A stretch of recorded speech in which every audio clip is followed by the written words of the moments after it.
Dans le désert de l'Arizona, un détective doit établir un lien entre un meurtrier et la scène d'un crime. Les seuls témoins dont il dispose sont 2 cosses de haricots. Un meurtre grotesque sur une plage isolée déroute les enquêteurs. Un géologue légiste espère transformer une poignée de sable en témoin de l'accusation. Après des années passées à la recherche d'une tombe cachée, la seule pièce à conviction dont la justice dispose pour inculper un tueur est la racine d'un arbre. Les zones rurales ont toujours été des endroits de prédilection pour les meurtriers qui tentaient de cacher leurs crimes. Mais le développement de la botanique et de la géologie permet aujourd'hui à la nature de nous livrer les germes de la vérité.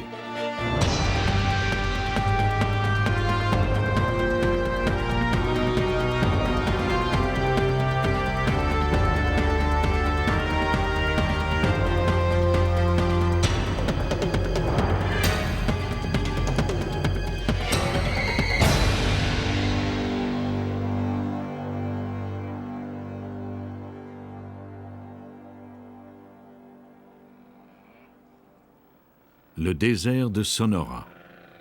Combien de vies ont été enlevées dans ces paysages désolés avec les arbres pour seuls témoins? Aujourd'hui, ces observateurs silencieux dénoncent les coupables.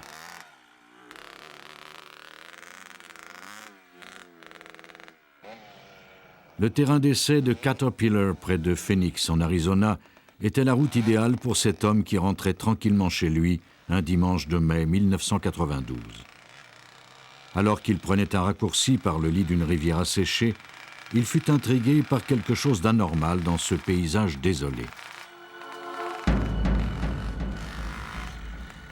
Il s'approcha pour mieux regarder.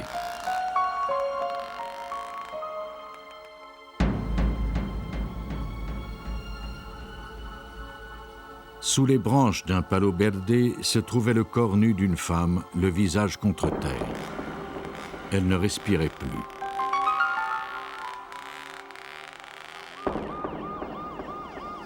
Les officiers du bureau du shérif de Maricopa arrivèrent sur les lieux. L'état du corps indiquait que la victime se trouvait là depuis 12 heures ou plus. Ses vêtements étaient éparpillés autour d'elle. Ses chevilles et ses poignets étaient ligotés avec des barbelés et des lacets de chaussures. Le meurtrier semblait avoir passé pas mal de temps avec sa victime avant de l'abandonner. C'est le détective Charlie Norton qui menait cette enquête. On identifia la victime grâce à ses empreintes digitales. Il s'agissait de Denise Johnson, 30 ans. Elle avait déjà été arrêtée pour prostitution. Pendant des heures, les équipes analysèrent la scène du crime et tentèrent de comprendre les raisons de la mort de la victime. Elle avait un maillot de corps blanc enroulé autour du cou. Il semblait qu'elle avait été étranglée. Alors que l'équipe examinait les vêtements déchirés à la recherche d'un indice, un son strident se fit entendre. Le silence du désert venait d'être brisé par la sonnerie d'un téléavertisseur.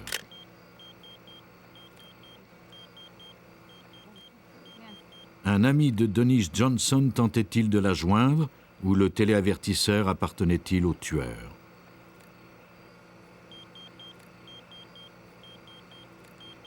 La police obtint un ordre de la cour et contacta la compagnie du téléavertisseur. Le propriétaire fut retrouvé grâce au numéro d'identification. L'abonné était un homme du nom de Earl Bogan. Il nous a dit qu'il n'y avait que son fils Mark qui utilisait ce téléavertisseur, parce qu'il n'avait pas de téléphone et que c'était la seule façon pour sa famille d'entrer en contact avec lui.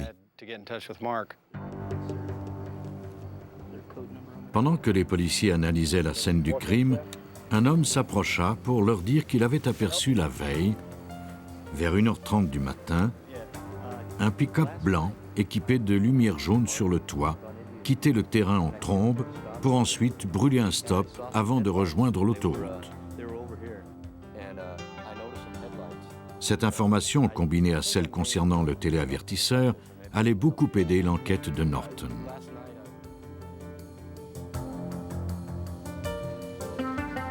Lorsque ce dernier apprit que Mark Bogan possédait un pick-up blanc équipé de telles lumières, il comprit qu'il avait sans doute trouvé son tueur. Il lui restait maintenant à le prouver.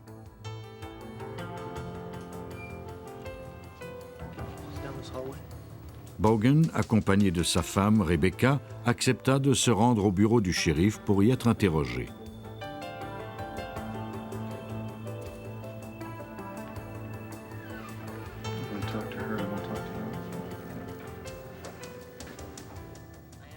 Lors de l'interrogatoire, reconstitué ici, Rebecca déclara que la nuit du meurtre, Mark était rentré à 2 heures du matin, le visage couvert de sang et d'égratignures.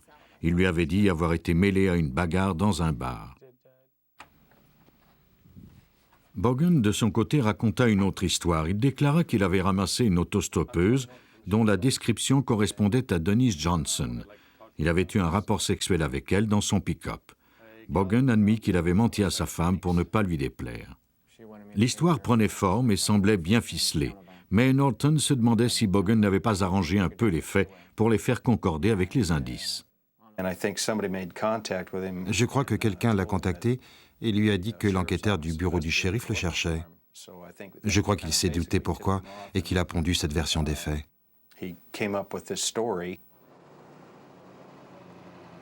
Toujours selon Bogan, après le rapport sexuel, il s'était disputé avec l'autostoppeuse et lui avait ordonné de sortir de son pick-up. En sortant, elle avait emporté son portefeuille et son téléavertisseur. Bogan l'avait rattrapé et avait récupéré son portefeuille.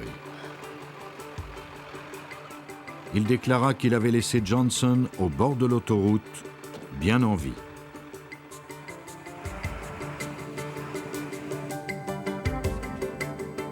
Norton soupçonnait Bogan de ne lui raconter que la moitié de l'histoire. Je crois que ce que Mark m'a raconté lors de l'interrogatoire, qu'il l'a ramassé, puis la dispute et ainsi de suite, je crois que tout ça est sans doute vrai. Mais la partie qu'il a omise, c'est l'endroit où cela s'est produit, et puis qu'il l'a finalement tuée.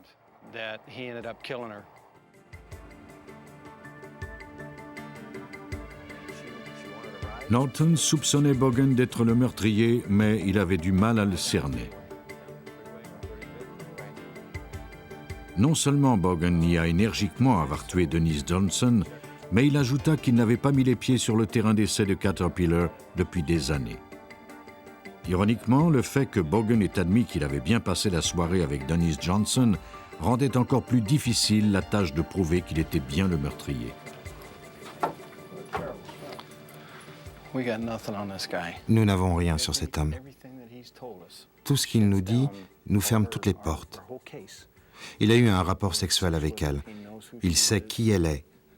Tout concorde. Même si la version de Bogan était douteuse, elle neutralisait tout l'arsenal judiciaire. L'analyse de l'ADN des fluides corporels ou des éraflures d'ongles prouverait ce que Bogan avait déjà avoué, c'est-à-dire qu'il avait eu un rapport sexuel avec Denise Johnson dans la soirée du 2 mai 1992, puis qu'il s'était battu. Le seul espoir de Norton de faire inculper Bogan serait de prouver sa présence sous les Palo Verde du terrain d'essai.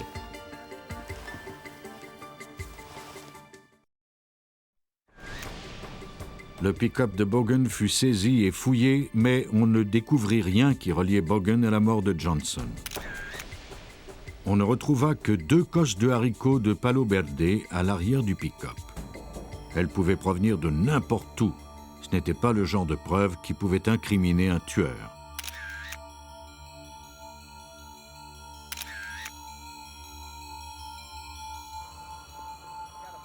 Dans l'espoir de trouver un moyen d'inculper Bogan, Norton retourna au terrain d'essai. Il remarqua soudain qu'un des Palo Verde portait une éraflure récente. Peut-être qu'après avoir jeté le corps de Johnson, Bogan avait accroché l'un de ses arbres avec son pick-up, ce qui aurait fait tomber ses cosses de haricots sur le plateau arrière de son véhicule. Si une analyse de l'ADN prouvait que ces cosses provenaient bien de l'arbre meurtri, Norton et ses collègues pourraient réfuter l'alibi de Bogan. Il n'y avait qu'un petit problème. Le type d'analyse auquel il pensait n'avait jamais été pratiqué. Pour arrêter son meurtrier, le détective Norton contacta Timothy Elenjaris, professeur associé au département de génétique moléculaire de l'Université d'Arizona. Norton voulait savoir si l'ADN d'un palo verde était assez complexe pour se distinguer de celui d'un autre palo verde. Quand j'ai été contacté par le bureau du shérif, ils m'ont dit qu'ils avaient découvert des cosses dans un pick-up et qu'ils croyaient qu'elles provenaient peut-être d'un arbre de la scène du crime. Un des arbres portait des marques. Je leur ai demandé de cueillir des cosses de tous les arbres du site sans me dire lesquels correspondaient à l'arbre en question, mais seulement de les numéroter pour en faire une étude objective.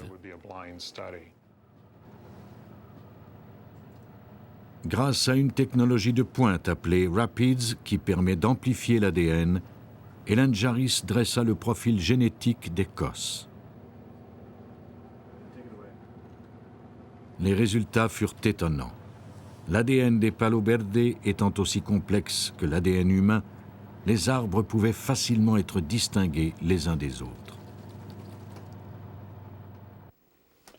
Le docteur Elenjaris confirma que les cosses découvertes dans la camionnette de Bogan provenaient bien de l'arbre meurtri. Il compara ensuite ces résultats avec ceux des 11 autres arbres de la scène du crime. Quand nous avons donné au bureau du shérif le numéro de l'arbre, il s'est avéré être celui qui portait les marques, celui qu'il soupçonnait depuis le début. Nous avions donc confiance en nos résultats. Le nœud coulant se resserrait autour du cou de Mark Bogan. Il fut arrêté. Armé de la découverte de Elenjaris, le procureur était impatient de confronter la défense avec le témoignage silencieux du palo verde. Mais Bogan ne se laisserait pas vaincre ainsi sans se défendre.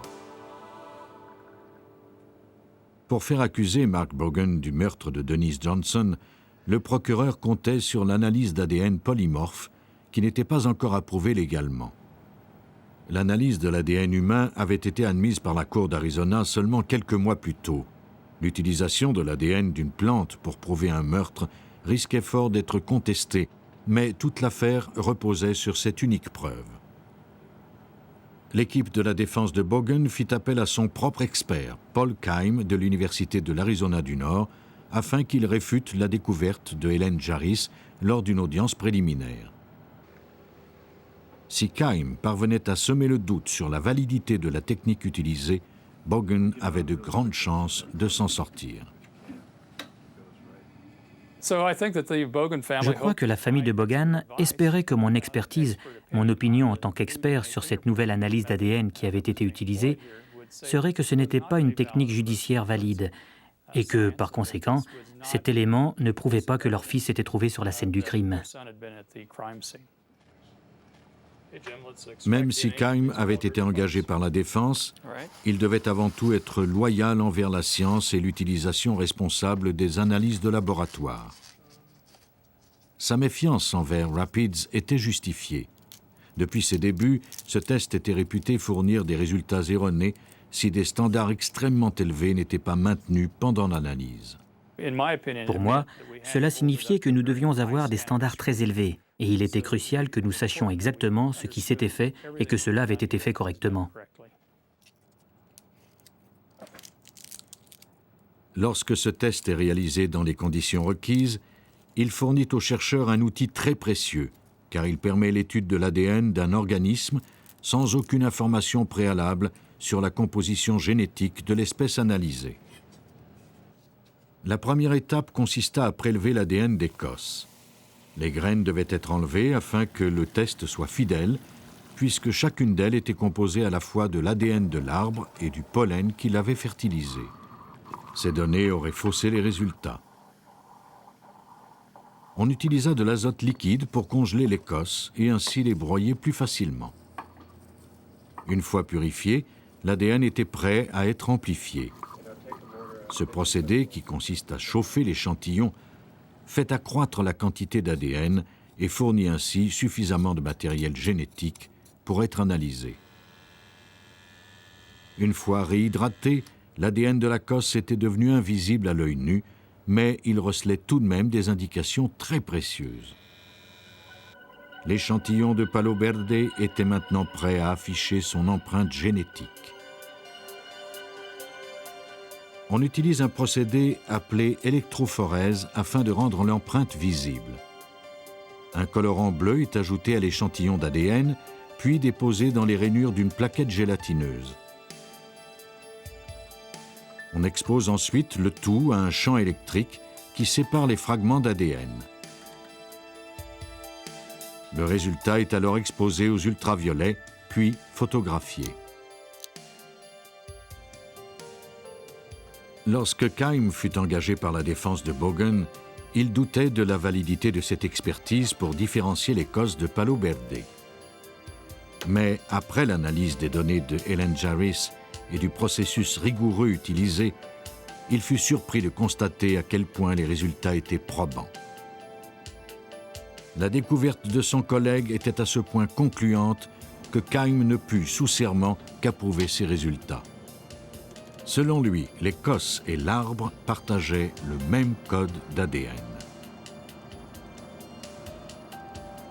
La défense se retrouva en position d'infériorité à cause de l'intégrité scientifique de son analyste. Bogen était pratiquement KO. Quand j'ai examiné les preuves scientifiques, la chose la plus évidente que j'ai observée était que l'ADN de la cosse retrouvée dans le pick-up de Bogen était exactement le même que celui d'un des arbres sous lequel le corps avait été découvert.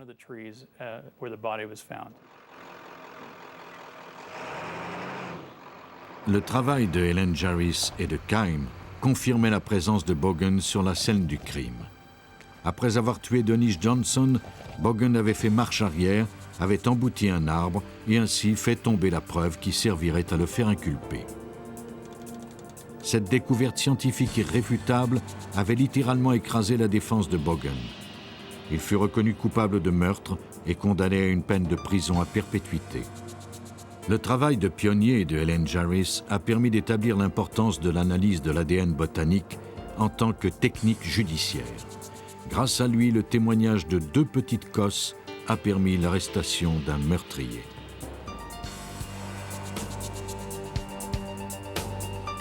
À 1000 lieues du désert de l'Arizona, sur la côte atlantique de la Nouvelle-Angleterre, une plage déserte fut le théâtre d'un autre meurtre. Comme dans le cas des cosses de Palo Verde, on allait tenter de faire parler des indices peu communs. Dans ce cas-ci, quelques grains de sable. Le matin du 30 juin 1994, une femme et ses 2 neveux se promenaient sur Crescent Beach dans le Rhode Island. Les enfants étaient à la recherche d'un trésor.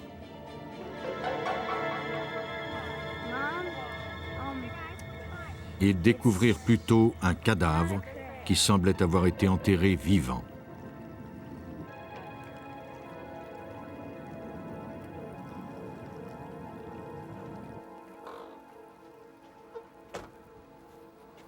Le détective Arthur Clark du service de police de East Providence fut appelé pour enquêter sur cet homicide.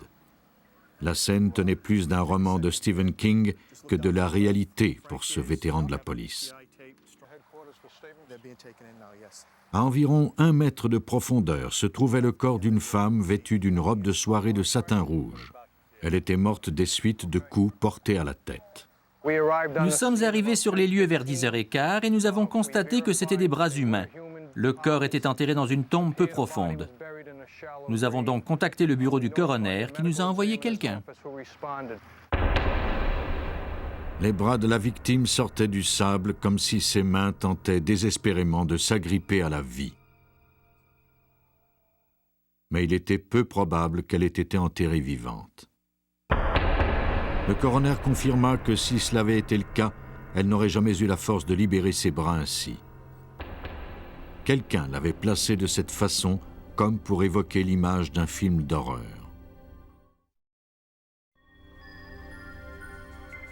Le tueur avait peut-être laissé sa carte de visite, mais le message y était indéchiffrable. On avait tracé un cercle dans le sable autour du corps.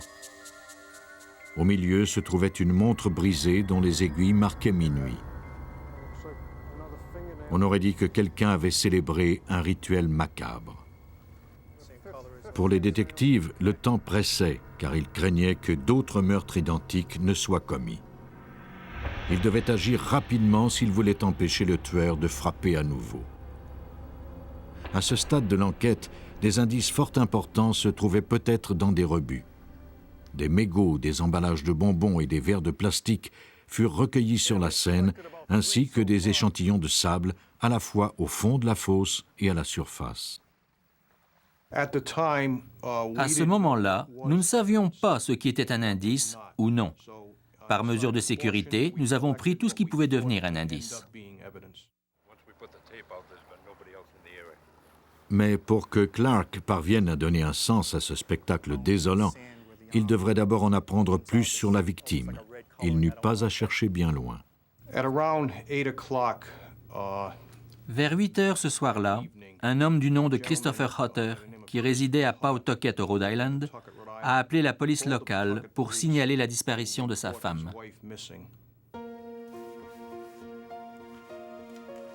Cette femme avait 30 ans et s'appelait Kendra Hutter. Grâce à une photo, Clark identifia la victime. Selon son mari, Kendra et lui ne faisaient que cohabiter. Avec une façade de couple sans histoire, ils partageaient la même maison sans s'aimer, liés par leurs obligations financières et parentales. Ils s'étaient permis d'avoir des liaisons extra-conjugales. Christopher Hutter déclara à la police que Kendra était partie à un rendez-vous amoureux la nuit où elle fut tuée.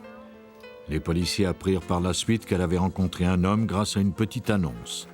L'homme, de race blanche, divorcé, se décrivait comme un homme séduisant, joyeux et un bon père.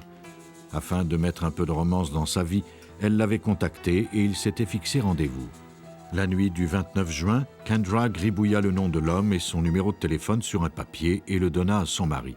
L'homme s'appelait Gary. Le détective Clark identifia l'homme comme étant Gary Tasson, un camionneur qui vivait avec sa mère et son frère à Cumberland. Tasson déclara à la police qu'il avait vu Kendra Hutter 3 fois, mais nia l'avoir vue la nuit du meurtre. Affichant une attitude débonnaire, il déclara à Clark qu'il savait que Kendra et son mari avaient des problèmes conjugaux. Peut-être, suggéra-t-il, la jalousie de Christopher Hutter l'avait-il poussé à tuer sa femme. Lorsque Tasson admit qu'il était déjà allé à la plage où le corps avait été découvert, Clark lui demanda de le suivre au poste de police afin de poursuivre l'interrogatoire. Après avoir pris sa déposition, j'ai remarqué que quelque chose clochait. Il y avait des contradictions entre ses déclarations et ce que nous avions appris jusqu'alors. Lors de l'interrogatoire reconstitué ici, Tasson commença par nier catégoriquement avoir vu Kendra Hutter la nuit du meurtre. Mais plus tard, il révisa son histoire. Il admit être sorti avec elle ce soir-là, mais déclara qu'il l'avait raccompagnée à 11 heures. Cela contredisait la version du mari de Kendra qui disait qu'elle n'était jamais rentrée cette nuit-là. Il semblait que Tasson était la dernière personne à avoir vu la victime en vie. Les détectives poursuivirent l'interrogatoire. Le détective Billy Doo et moi-même lui avons parlé pendant à peu près 4 heures. Il n'a jamais montré quelques signes d'émotion. Il parlait très bien. Il était articulé, poli et calme. Il n'était pas nerveux du tout. Il s'en tenait aux faits. Clark continua à questionner Tasson. Après 5 heures d'interrogatoire, Tasson finit par craquer. Kendra et lui étaient allés construire des châteaux de sable lorsqu'un bruit l'avait effrayé, ce qui l'avait fait heurter accidentellement la tête de Kendra. Paniqué, il avait décidé d'enterrer son corps dans le sable. Mais l'analyse des blessures de Kendra révéla qu'elle avait reçu 7 coups à la tête. Clark dut rejeter sa version. Le détective était absolument certain que la victime avait été tuée intentionnellement.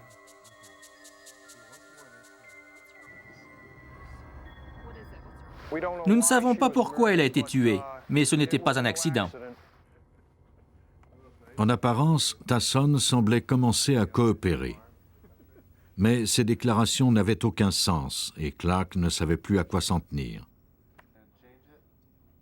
La version de l'accident n'était pas plausible, mais reflétait sans doute une version arrangée de ce qui s'était passé. De toute évidence, Tasson parsemait ses déclarations de mensonges, ce qui ne servait qu'à créer encore plus de confusion. Si seulement Clark pouvait arriver à faire la différence entre le fantasme et la vérité, il pourrait peut-être résoudre ce cas.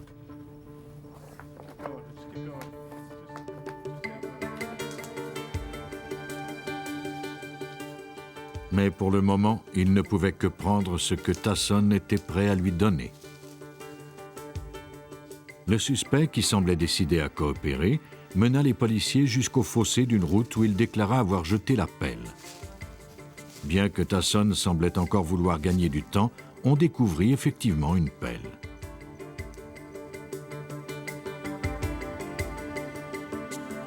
Cette découverte s'ajoutait aux nombreux autres éléments dont Clark semblait disposer. Il y avait la victime, enterrée de façon rituelle, la présumée arme du crime et le suspect qui reliait les deux. Mais l'histoire contradictoire de Tasson ne suffirait pas à l'inculper.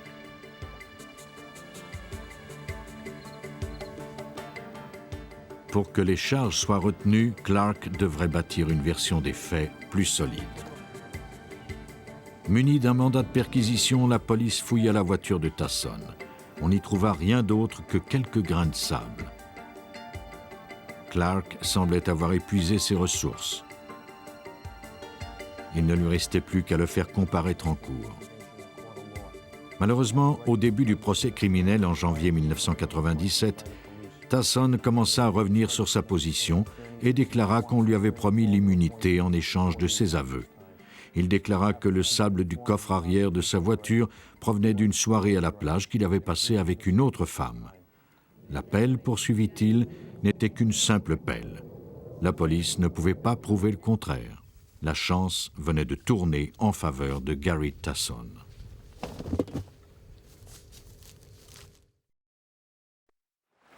La rétractation de Gary Tasson forçait le détective Clark et la police du Rhode Island à traiter l'affaire sans tenir compte de ses aveux.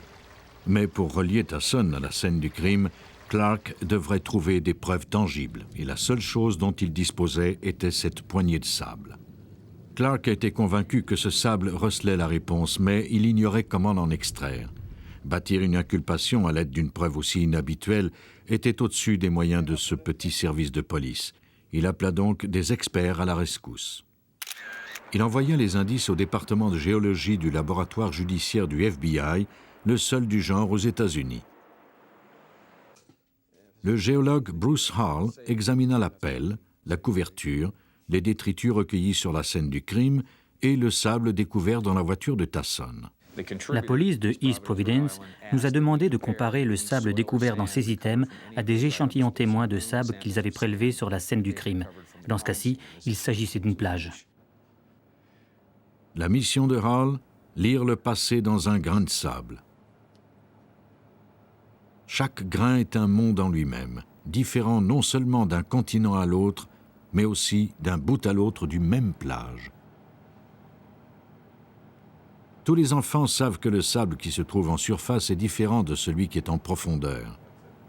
Mais peu de criminels réalisent que ces différences peuvent être comparées et mesurées. Nous avons des échantillons de la fosse. Comme c'est une fosse, il y a 3 dimensions. Nous avons effectué des prélèvements à différents endroits. Maintenant, nous avons un profil, si vous voulez. Nous avons un trou dans la terre qui fait peut-être de 50 cm à 1 mètre et nous avons des échantillons prélevés à différents niveaux. Si le sable découvert dans la voiture du suspect provenait du fond de la fosse plutôt que de la surface, comme Tasson le déclarait, Hall le saurait bien vite. Pour piéger Tasson, Hall se concentra sur les échantillons de sable provenant du fond de la tombe de la victime. Si le sable découvert sur les effets de Tasson correspondait à celui de l'échantillon, Clark aurait gagné. L'analyse géologique se fit en 3 temps. Les échantillons furent d'abord comparés selon leur couleur, puis leur texture et leur composition.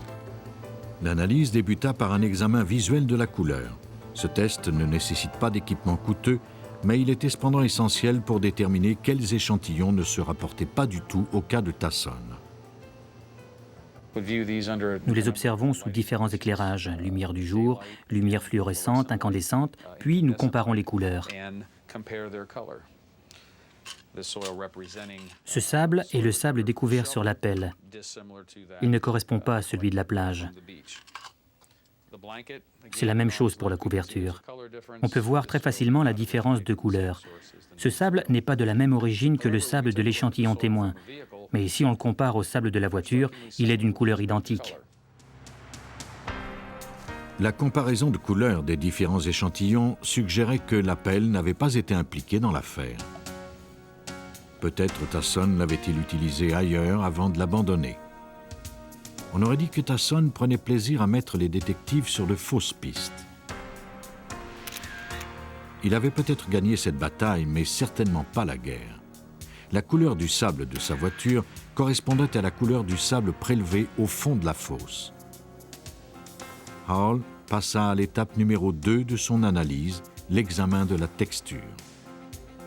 Le sable fut rincé à l'eau, puis exposé à des ondes ultrasoniques pour en enlever toute vase, argile ou autre matière.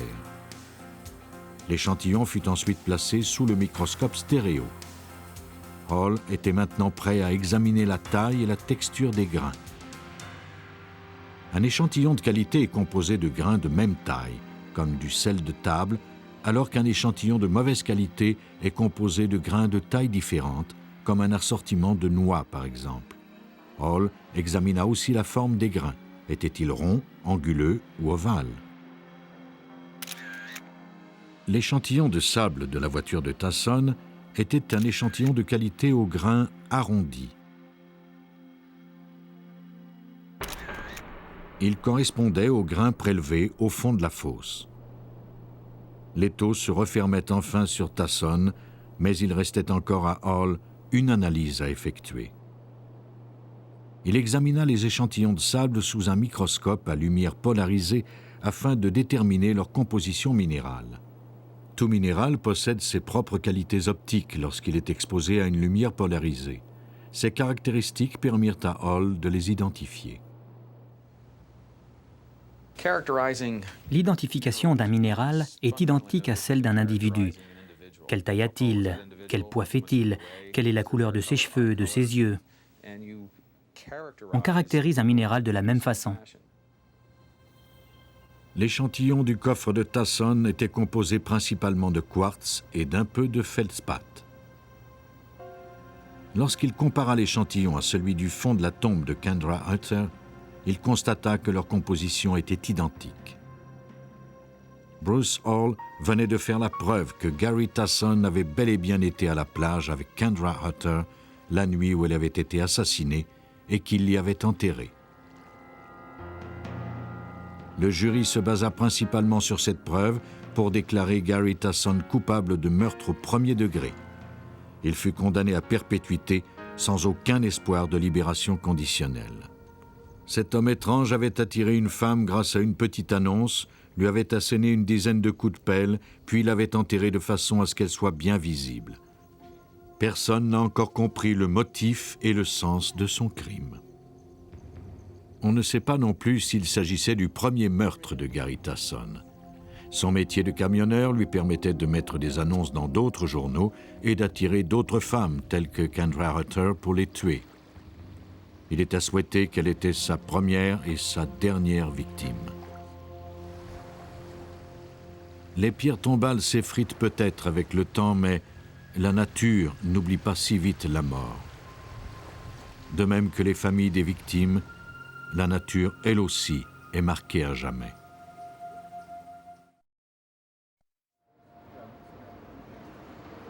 Cher Elder, 20 ans, de Lakewood, en banlieue de Denver, au Colorado, était connue pour son tempérament.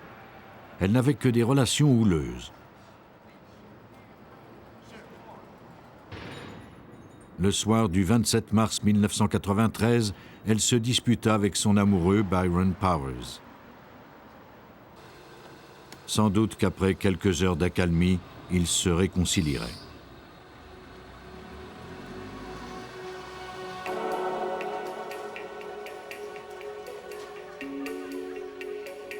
Afin de se changer un peu les idées, Cher partit vers Central City, petite ville de jeu sordide à 1 heure de voiture dans les montagnes rocheuses, où elle rencontra quelqu'un. L'homme, plus âgé qu'elle, était d'excellente compagnie et il lui transmettait sa bonne humeur au fur et à mesure que la soirée avançait. À 1h40 du matin, Cher et son compagnon quittèrent le casino. Elle allait rejoindre la liste des personnes disparues. Les jours passèrent sans aucun signe de Cher. Son père, paniqué, signala sa disparition au service de police de Lakewood. Le détective Scott Richardson fut chargé de l'enquête. Les cas de personnes disparues peuvent être délicats. Richardson ne voulait pas déployer toutes ses ressources pour rechercher une jeune femme qui ne faisait peut-être que se changer les idées. C'était une enquête difficile. On ne veut pas trop s'investir ou faire une enquête trop complexe pour découvrir que cette personne est au soleil quelque part sur une plage de Maui. Richardson avait cependant l'intuition que Cher n'était pas partie en vacances. Son premier objectif fut d'identifier l'homme avec lequel elle avait été vue pour la dernière fois. Une caméra de surveillance du casino avait enregistré son image. Nous ne savions pas qui était cet homme. C'était la dernière fois que nous voyions Cher vivante. Un de ses amis l'avait vue au casino avec cet homme. L'homme fut identifié comme étant Thomas Luther, une connaissance de Byron Powers, le petit ami de Cher. Elle avait été présentée à cet homme peu avant son triste voyage à Central City. Après avoir enquêté sur Thomas Luther, Richardson sut qu'il n'était plus à la recherche d'une personne disparue, mais bien d'un cadavre. Cher avait choisi la mauvaise personne pour se faire consoler. Thomas Luther était un violeur notoire et venait de terminer une peine de 10 ans de prison pour avoir attaqué et violé une jeune femme. Il s'était vanté en prison que lorsqu'il sortirait, la police ne découvrirait jamais sa prochaine victime. Cette fois-ci, il enterrerait le corps là où personne ne le trouverait. Richardson espérait contrecarrer ses plans. Notre objectif était de retrouver le corps de Cher Elder, pour 2 raisons. Pour fin de poursuite judiciaire et aussi pour la famille. Richardson interrogea Luther qui déclara qu'après avoir quitté le casino, il avait déposé Cher chez son petit ami. La voiture de Luther fut saisie et fouillée, mais aucun indice ne fut découvert. Richardson travailla d'arrache-pied pendant des semaines. Même sans indice, il était convaincu que le corps de cette fille était là, quelque part, et c'est ce qui le poussait à continuer. Pour lui, la seule façon de déjouer un criminel de la trempe de Luther serait de le déstabiliser en espérant qu'il retournerait à la tombe pour s'assurer que rien n'y avait été dérangé. J'ai appelé Luther chez lui et j'ai volontairement pris un ton assuré. Je lui ai dit que nous avions des preuves et que je voulais qu'il me rencontre à 9 h le lendemain matin. J'espérais que ça le rendrait anxieux et qu'il commettrait une erreur. Richardson obtint le résultat escompté puisqu'un informateur lui déclara que Luther prévoyait retourner à la tombe tôt le lendemain matin. Si le corps avait été déterré, il avait prévu prendre la fuite immédiatement.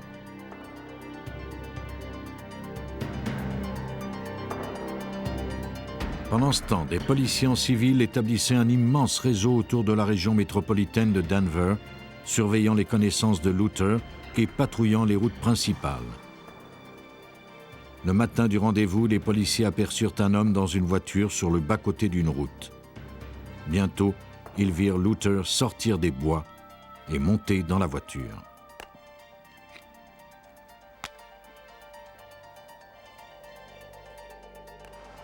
Luther se rendit à la rencontre prévue avec Richardson, conscient du bluff de l'enquêteur. Sans le corps du délit, la police ne pouvait arrêter Luther. La loi l'obligerait à le laisser partir.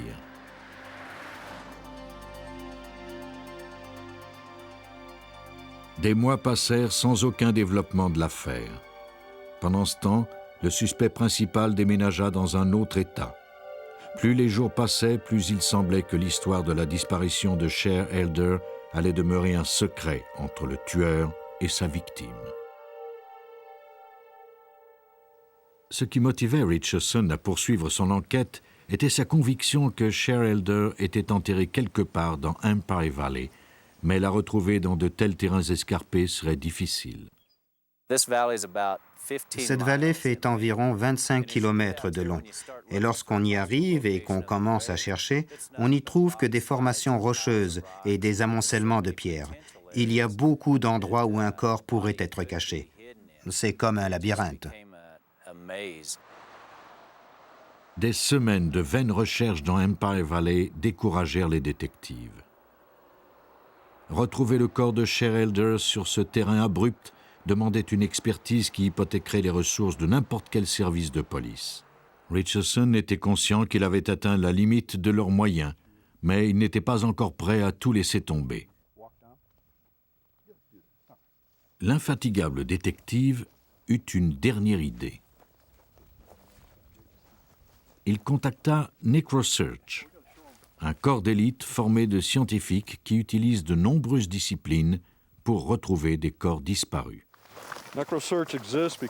NecroSearch a été créé parce qu'un groupe d'hommes de loi et de scientifiques se sont associés et se sont dit qu'il devait y avoir des moyens de retrouver des personnes disparues et des indices.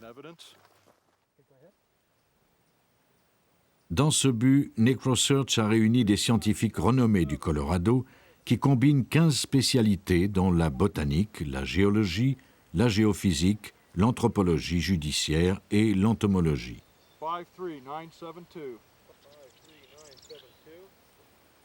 L'hypothèse de base de NecroSearch repose sur le fait que les corps enterrés transforment à jamais les écosystèmes. La terre sur une tombe peut s'affaisser lorsqu'il pleut ou qu'il neige. Une végétation précise peut se développer sur un corps en décomposition. 53969. Des insectes et des charognards peuvent être attirés. Fin janvier 1995, Richardson reçut une information. Il se rendit avec NecroSearch à une pinède sur un escarpement rocheux à l'écart de la route. Les pierres recouvraient tout le secteur. Une tombe aurait pu être cachée n'importe où. NecroSearch effectua les analyses préliminaires du site, mais dut interrompre ses recherches à cause du mauvais temps. 2 ans s'étaient écoulés depuis la disparition de Cher. Puis, soudain, l'enquête avança. Le petit ami de Cher, Byron Powers, se retrouva en prison pour voie de fait. Il semblait que Cher manquait de jugement dans le choix de ses compagnons. Afin de diminuer les accusations portées contre lui, Powers avoua aux policiers que Luther avait tué Cher Elder. Il ajouta qu'il connaissait l'emplacement du corps. Nous avons finalement appris que Thomas Luther avait transporté le corps de Cher Elder sur la pente d'une colline près d'un escarpement rocheux et qu'il avait monté la pente, ce qui est rare.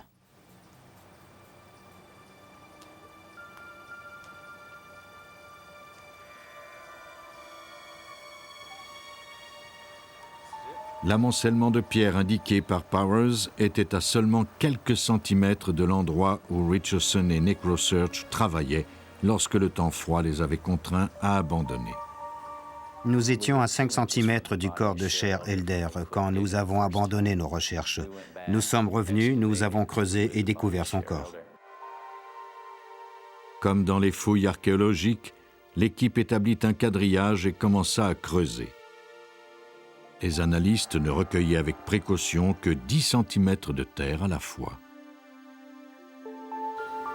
L'archéologue Steve Ireland a participé à la recherche de la dépouille de Cher Elder. Les premiers 5 à 6 cm de terre étaient gelés. Nous étions en janvier ou en février, si ma mémoire est bonne.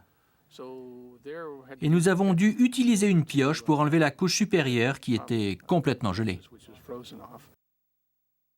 Après 4 jours et 60 cm d'excavation, l'équipe découvrit enfin les premiers ossements.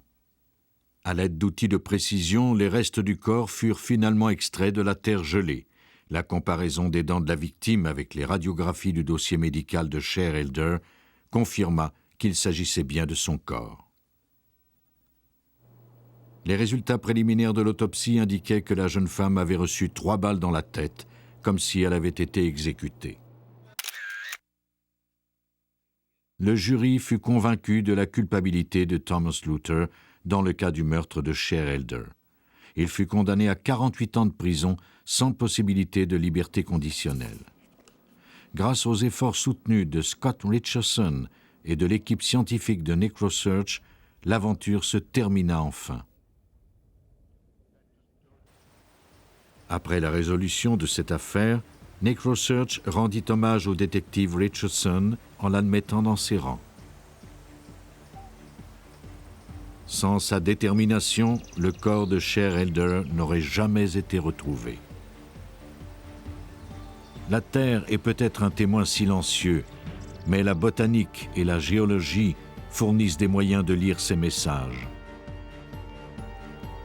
Plusieurs crimes jugés impossibles à élucider il y a quelques années seulement sont maintenant résolus grâce à quelques semences, racines ou grains de sable. La nature est devenue un terrain d'analyse et nous n'en avons qu'effleuré la surface.